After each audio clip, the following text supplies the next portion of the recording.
Hello. In a Formula One Grand Prix race, when something serious goes wrong, they bring out a safety car to neutralise the race while they sort things out. The drivers hold their position and drive round in convoy. Once the track has been cleared, the safety car withdraws and the race picks up again.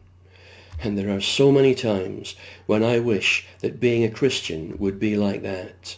God puts out a safety car and all my troubles are neutralised.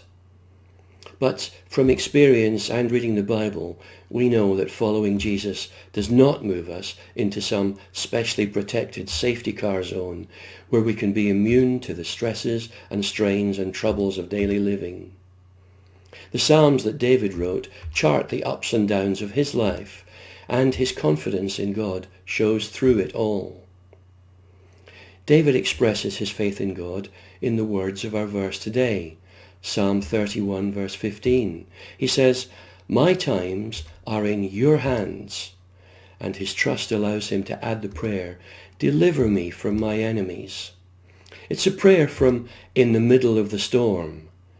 God never promises to take us out of the hardships of life, but he does promise to be alongside us in them.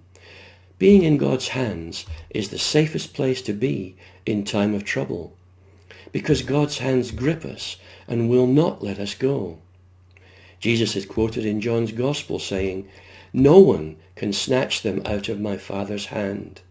The same Jesus who was in the boat, in the storm, with his disciples, from where he brought them peace. In these increasingly unsettling and frightening times, today's verse is a good reminder to us that our confidence must come from trusting that God has us in his hands. David's words echo down through the years as he expresses his sense of vulnerability, knowing that he is inside his certain place of confidence in God's hands.